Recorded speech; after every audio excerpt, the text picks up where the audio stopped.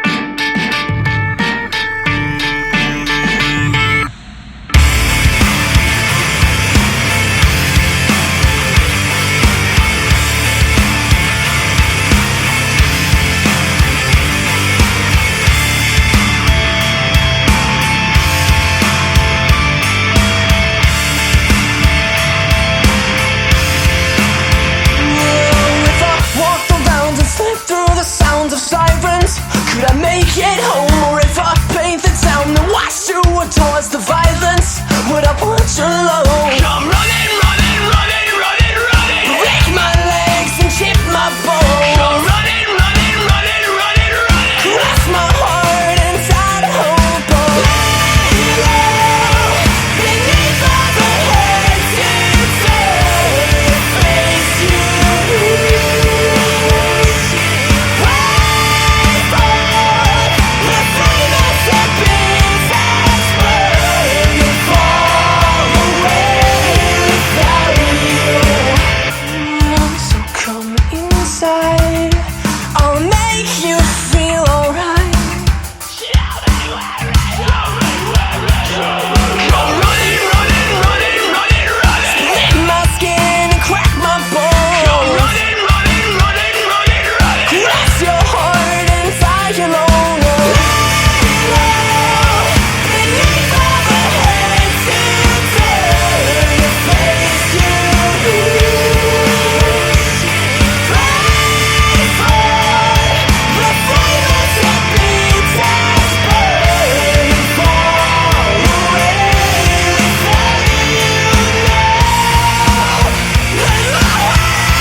Back on point here. The activities of the Secretary of State in a non-personal matter, we're talking about the other 30,000 emails, tend to involve matters that are typically classified. It's very hard to have a discussion about defense matters and matters that are classified in an unclassified manner. Not impossible. I'm not going to give her that. He asked her, is it possible that some classified material was discussed that shouldn't have been discussed in your everyday speaking with individuals in the course of your job, when it is obvious that in the course of your job involves many matters that are classified? And she went into great detail about how not only on her server was she very careful not to discuss matters, but to discuss matters in an unclassified way, but that during speaking to the press about matters of high importance, high security matters, sensitive material, that she had a knack, I guess. The way she said it kind of sounds like she wanted to say she has a knack for how knowing how to discuss matters of classified matters in an unclassified way. It's a knack to that, by the way. And I love to hear how she does that. I really would. But anyway, the majority of the first part of that was that. The rest of it was her basically patting herself on the back with the great ideas she has for the military to fix the VA medical situation, that she's not going to privatize it like Donald Trump. This is after he had very first question told her, not the first question, but the first statement made by Mr. Laura, was that this was not about attacking each other, just discussing military matters and how you'd handle them. Both candidates, of course, could not help themselves, and Hillary's the first one who couldn't help herself, to attack Donald on his flip-flop, in her opinion, on his stance on the Iraq War. Here's the thing with that. If you watch this forum, which I hope you did, you'd follow along much easier if you did. If you didn't, we'll tell you how this goes. She's, first of all, confronted with her approval of the voting for the Iraq War. And her response is basically, well, Donald was for it too.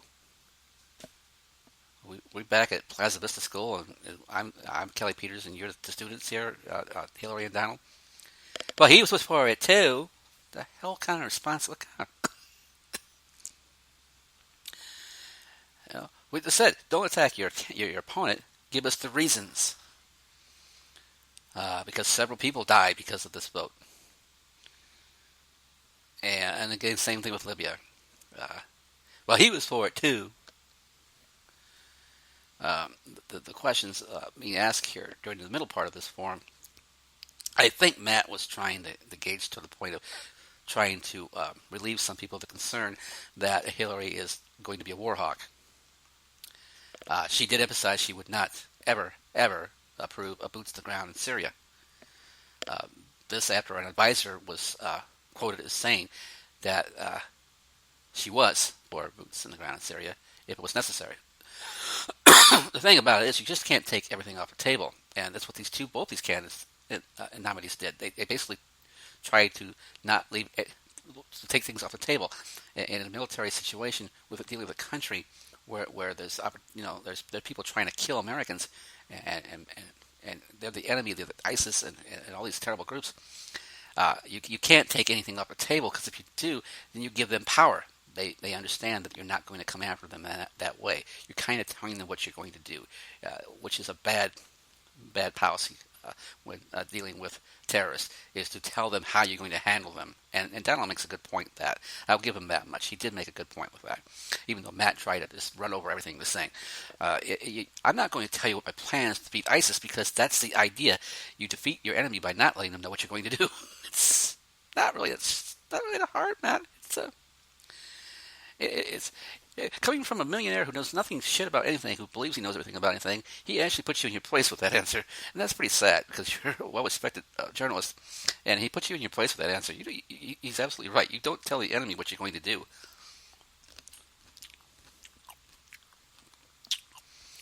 Which brings us to Donald Trump, part of the forum. As I mentioned, Hillary, the rest after the email scandal thing, which she used yet another new spin on it to show her innocence. None of these documents had lettering, big lettering. Let me know. If they had, I would never. And I can discuss everything classified about drones and whatever in an unclassified manner. Donald Trump response as part of the forum.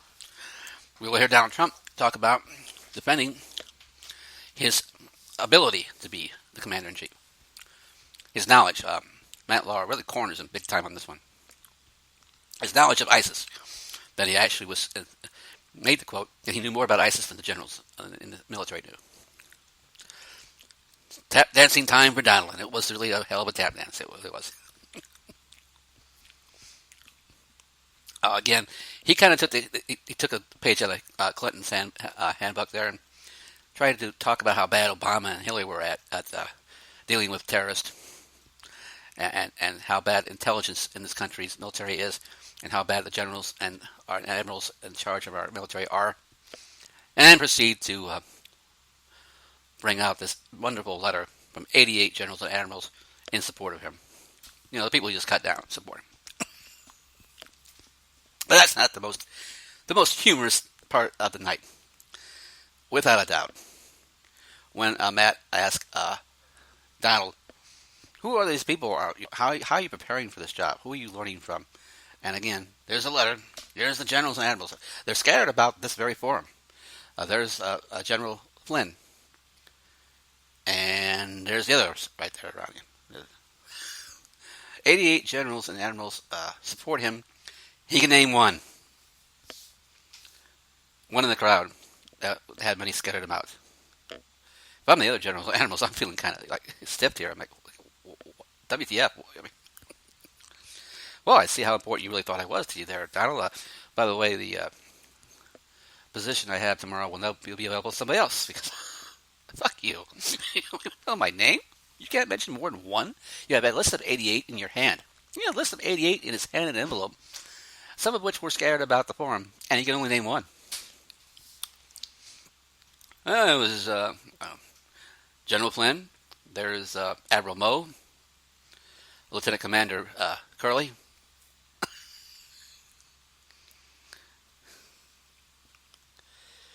and there's Larry. Yeah, Larry. He's the defense, one of the defense generals, one of the brigadier generals. And then has the audacity to bring up Patton, General Patton. If General Patton was around these days, this situation with ISIS would never have occurred. He should be spinning around in his grave, seeing how ISIS is just sitting there, taunting their nose, stubbing their nose at us and just taunting us. The Russians are taunting us, by the way, also. They're flying the planes close to our planes. And they didn't bring up Korea, which I was amazed. Neither of these two candidates. A day, well, of course, it happened afterwards, but the newest test. But there were just previous tests not that long ago, nuclear tests in North Korea, and not a word about Kim Jong-un. Hung Ho, whatever his name is. Only just a little bit Jim Smith. They didn't say a word about North Korea. And as far as Russia goes, and Matt going after Donald because he respects Putin. Well, you have to respect your enemies. In fact, there's this old saying: keep your friends close and your enemies closer. So again, Matt, not impressed. Not impressed. Anyway, that's the forum in a small sample of what I thought about it. Hope you watched it. This is an opportunity for you here. Again, if you don't know the email address by now, I'm going to keep saying it until it's bleeding out your ears. AMERICENBOICEPODCAST.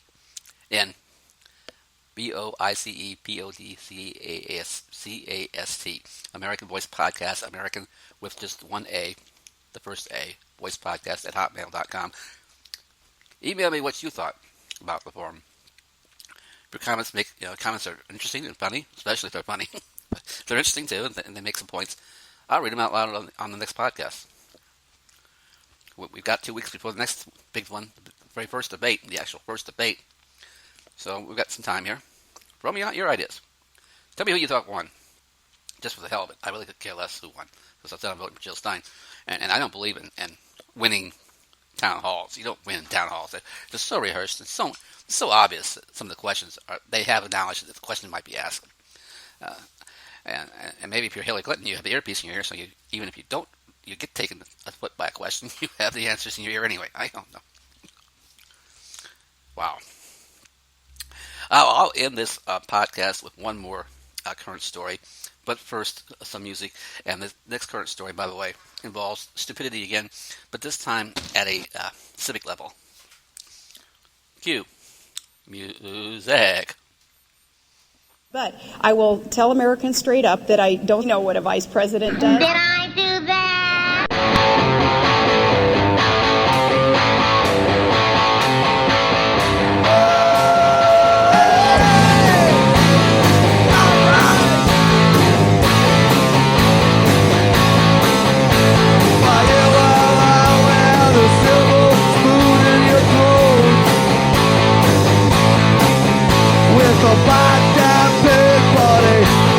You don't show,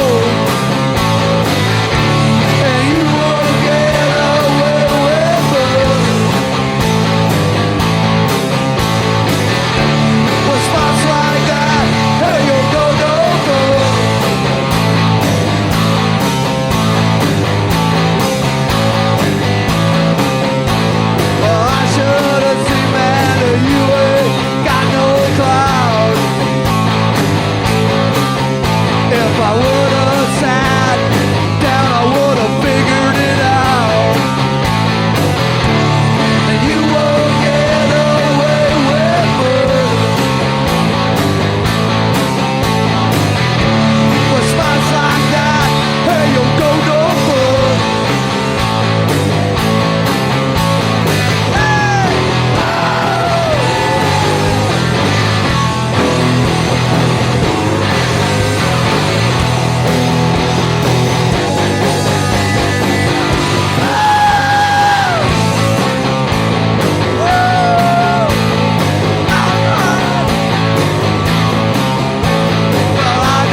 those of you who have Netflix and have had it for at least a couple years are well aware of the Netflix series Making of a Murderer.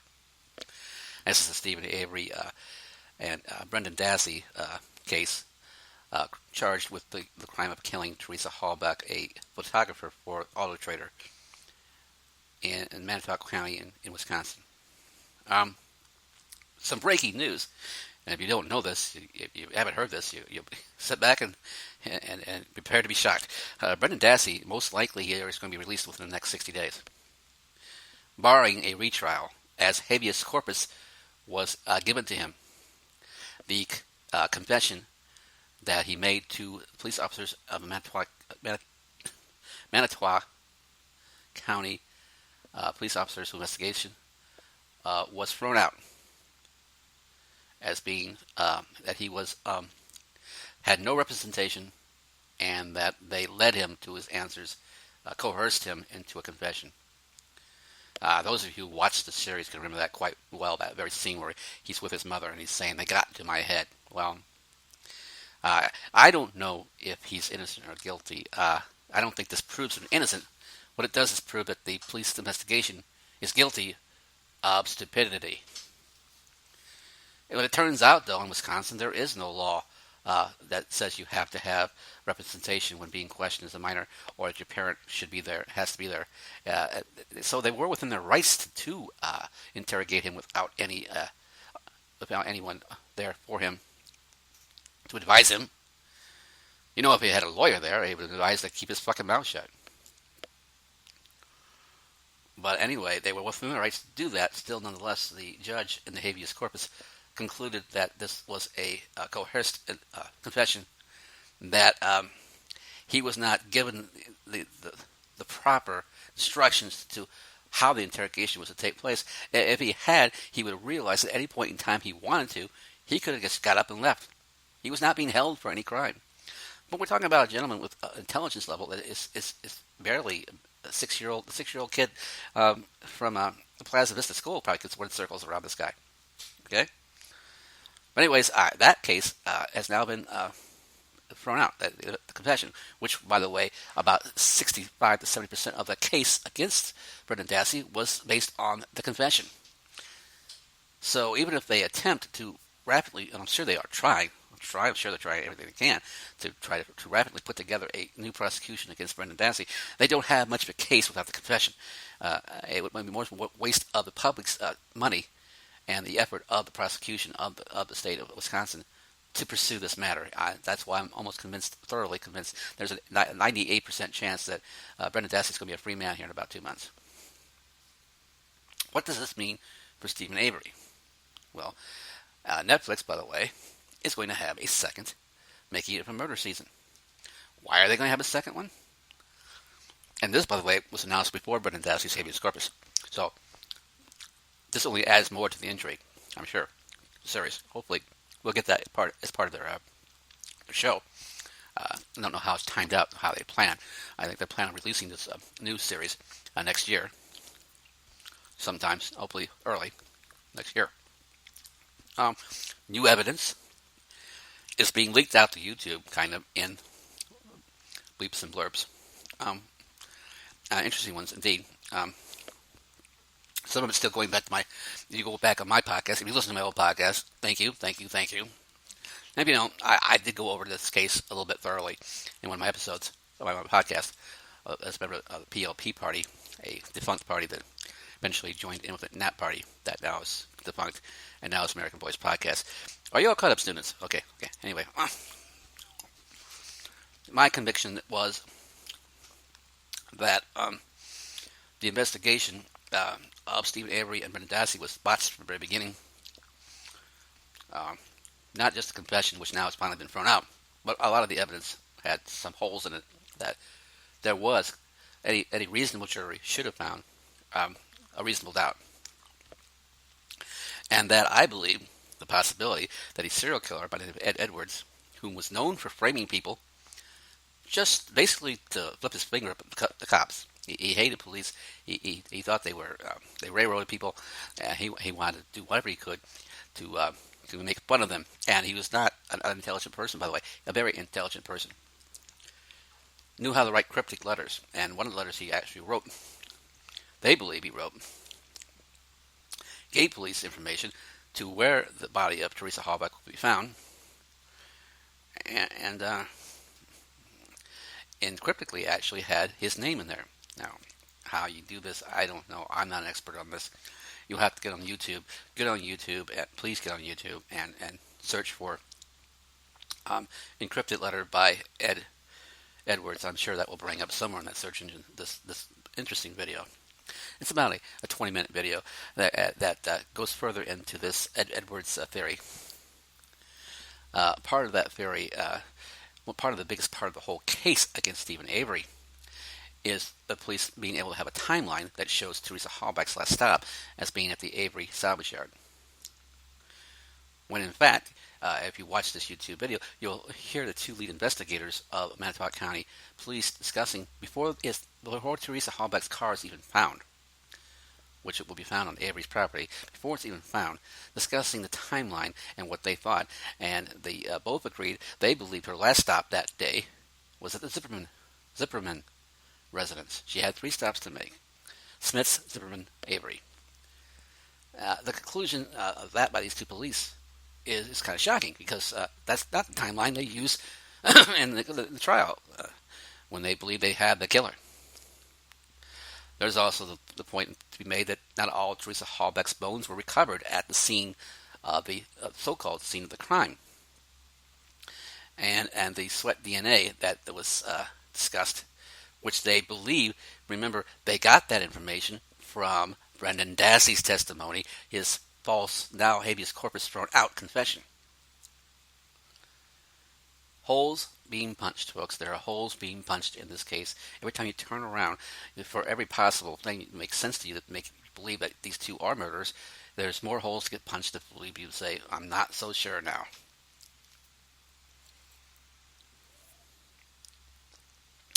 This YouTube segment will go into great detail about the timeline by using cell phone records and witness records. And important point they make is that Teresa Halbach went over to Steven Avery's property several times. He was a constant customer of Auto Trader. And yes, he did use star 67 to call Teresa Halbach, and they will try to explain that one. I'm not sure about their explanation of that one. You'll have to take that for your own. Take that with your own grain of salt.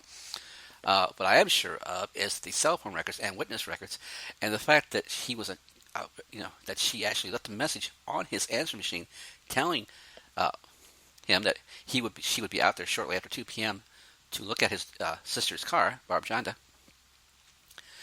And the fact that the Auto Trader paid her by not only the job, but if the job got more than one listing, she got paid for that extra listing. So that made an auto salvage yard obviously a very hot spot for a person looking to make money by making photographs and for automobiles for sale for Auto Trader. So that made it a hot spot. So the YouTube video hopefully you'll watch, because I don't want to go into detail too much about it. I'm just kind of glancing over this a little bit. Let you know about the new series and all that, and the new developments. One of the developments being that it is quite possible that she skipped the Zipperman residence because she was falling behind and did not want to piss off a prospective customer, someone who could give her more than just one job. She'd make more money off it. Every photograph she takes, every car on sale she makes money off. That it's quite likely, if not possible, it's quite possible, not likely, because A, she couldn't find the Zipperman residence as she was having a hard time locating it, and you can imagine the clock's ticking here. Maybe it makes more sense because you know where Steven Avery's at. You've been there several times to cut your trip to Zipperman a little short and go directly to the Steven Avery residence and take care of business there first because he's a priority customer. Makes a little sense, I think. Not only that, we have the testimony from Mrs. Zipperman, which tends to be the police, again, leading questions on with her about the arrival time of Teresa Halbach at their property. She was only there for like 5 minutes, 10 minutes, what they said. They actually asked her, was it a timeline that went anywhere from 2:15 p.m. to 3 p.m. It's a very wide margin there. And the importance of that is we know that she was by cell phone records. It's quite likely she was on his property roughly around 2:15 p.m. That's the timeline they used in the trial, by the way, 2:15 p.m. The only evidence we could have to support that I could see on this YouTube video was that he was using star 69 to call Teresa Halbach, and then suddenly abruptly just hangs up. Which their surmise is my surmise. The reason he hangs up is because there's a car arriving on his property at 2:15 p.m. But if Mrs. Zimmerman is correct, and maybe she is, or she doesn't know time too well, I guess, but there is some inclination that it may have been 3 p.m. when Teresa Halbach was at the Zimmerman residence, making that her last stop. That changes a lot, folks. If you've been watching this series, you understand how important that timeline was to the prosecution. That changes a lot if it can be proven that that was not her last stop. The Avery salvage yard was not her last stop. Wouldn't that be something? And by the way, they have a gas station attendant. Unfortunately, did not get the license, did not get a good look at the driver, but saw a car similar to what Teresa Halbach was driving, pumping gas after having left the Avery salvage yard. And if you're dead and you're pumping gas after you left the salvage yard, you're pulling quite a stunt, indeed. So look for these little issues in the next season. I'm sure they're going to go into much greater detail than I did. And I think after episode 2, the pounding of the habeas corpus will now find its way to Stephen Avery's front door. Wouldn't that be something? He could yet again be exonerated. A lot of issues still in this case. A lot of DNA evidence that needs to be explained away. And almost without a doubt, the only way Stephen Avery is let free is going to have to be that there was some shady things done by the Manitowoc County, that he was framed by not only Ed Edwards, but not only was he had the coincidence of being framed by Ed Edwards, but he was framed by the Manitowoc Police Department. Interesting story indeed, and I hope to get more involved in that as season 2 starts next year. But meantime, I've rambled on enough. This podcast could have had you in it. Next one, I hope does. Giving you some subjects here, definitely. If you have some things to say about the Stephen Avery case, and a lot of people do, that's a good one. That's a good mini podcast. What do you think? Who do you think did it? What do you think actually happened? Any comments about the Jill and Kent Easter situation? Love to hear those as well. So, again, email me your mini podcast. Now, if you're a little too shy, maybe that's the problem. You don't want it. You have a studio, you know how to do it, you know how to put it on there, but you're worried your voice sounds kind of freaky, or I'm going to be bumbling fool and sound like a fucking idiot like this guy, which I don't mind sound like a fool, so I don't know why you would. Hey, you want to send me text, and I'll read it. Okay? Kind of a little unusual, but I can read it and give it proper credit, and we can do it from there. That way if you want. I'm just amazed. 88 now listeners from the last podcast.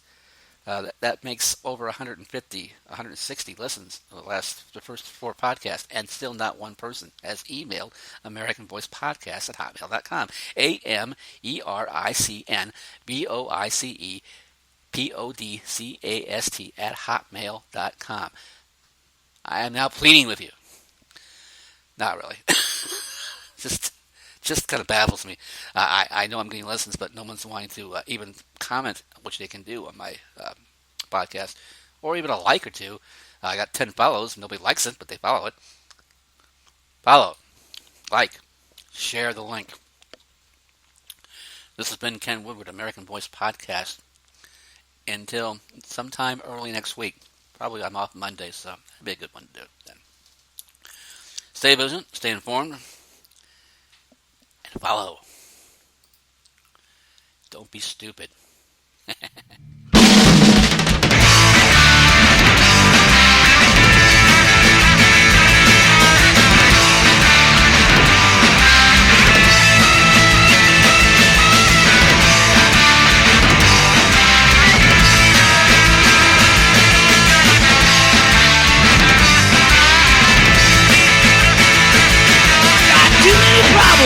Too little time, the world's giving in and my last time mine. I got too many reasons not to give up. I feel like a prisoner in my own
feel like a prisoner in my own home. I said I'm gone.